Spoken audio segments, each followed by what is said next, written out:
Picture this, a single clay tablet, just kind of slowly emerging from total darkness.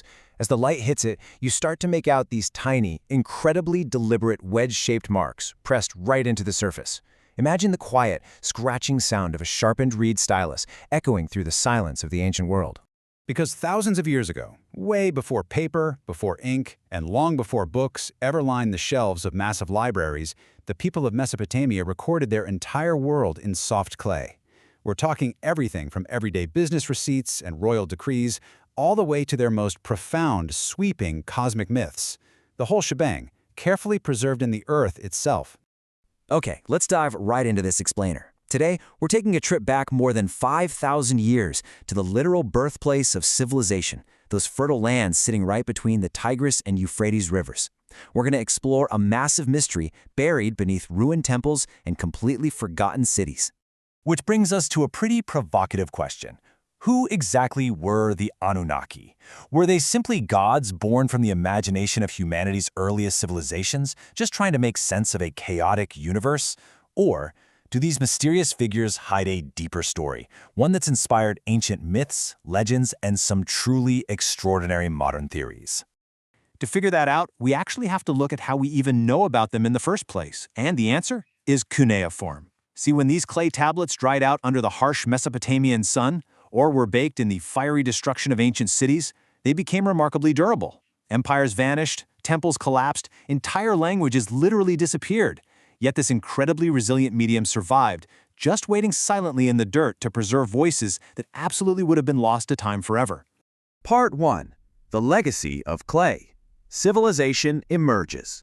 Now, to really understand these gods, we gotta set the scene.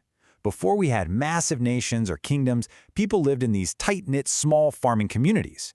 But down in Mesopotamia, survival meant you had to master nature. It required massive, unprecedented human cooperation to build the canals and dams needed to survive these totally unpredictable, devastating floods. And out of that intense cooperation, the first cities rose from the earth. Just imagine the ancient city of Uruk, 40 to 50,000 residents. That is a mind-blowing concentration of humanity for the time. And at that scale, human memory just wasn't going to cut it for tracking grain and organizing thousands of workers. Writing was born out of pure, absolute necessity. Part 2. The Divine Assembly. Meet the gods of Mesopotamia.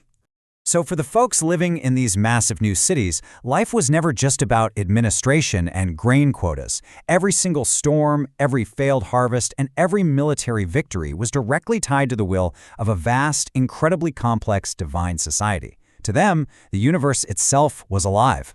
And right at the center of this worldview were the Anunnaki, a term generally translated as the offspring of Anu, the sky god. Now, they weren't solitary, all-powerful creators like you see in later monotheistic religions. Instead, they were the sacred powers that actually formed a divine assembly to govern cosmic order.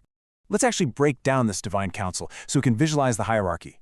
Right at the top, you've got Anu, Lord of the Heavens, the ultimate source of divine authority. Then there's Enlil, the king of the gods who governs storms and royal power. You have Enki, the highly clever lord of wisdom and fresh water, who was constantly stepping in to help humanity out. There's Inanna, the wildly complex and fearless queen of heaven, representing both love and war. And finally, Ninhursag, the nurturing mother of the earth. Together, this group gathered in council to debate the fate of kings, cities, and, well, humanity itself. Part 3. 4 Tales of Creation. Translating the Anunnaki Chapter 4 texts. Now, we don't have one single, unified, sacred book for the Sumerians. Instead, it's like a giant puzzle made of hundreds of different tablets.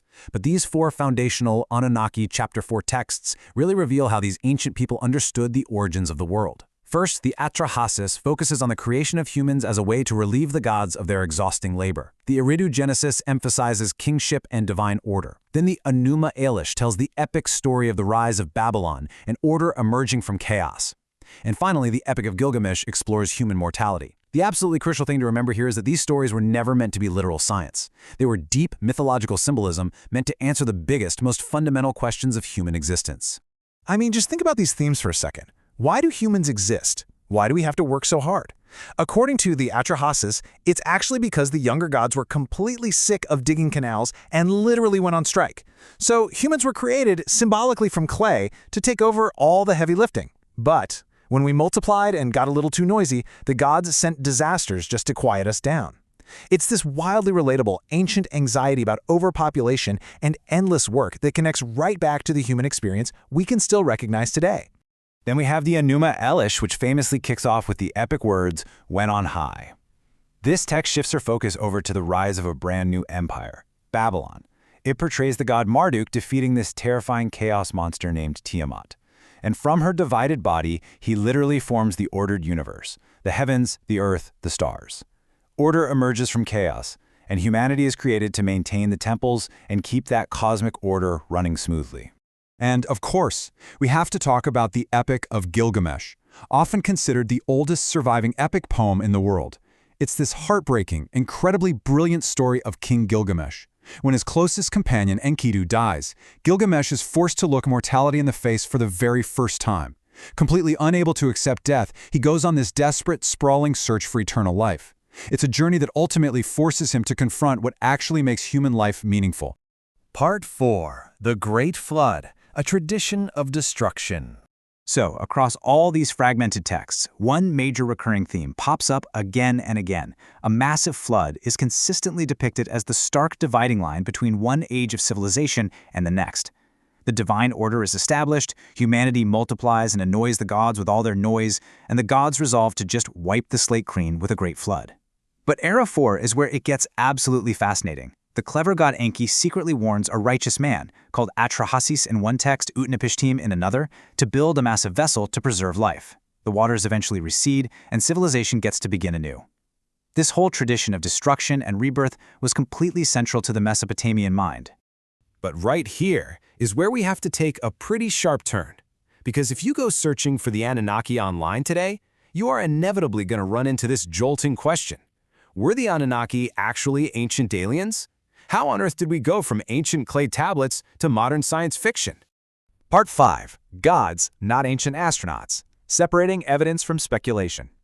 Let's fast forward to the 1970s. A highly controversial author came along and claimed these tablets were actually literal accounts of extraterrestrial visitors. These theories absolutely exploded across books, documentaries, and the internet, transforming the Anunnaki into this massive modern mystery.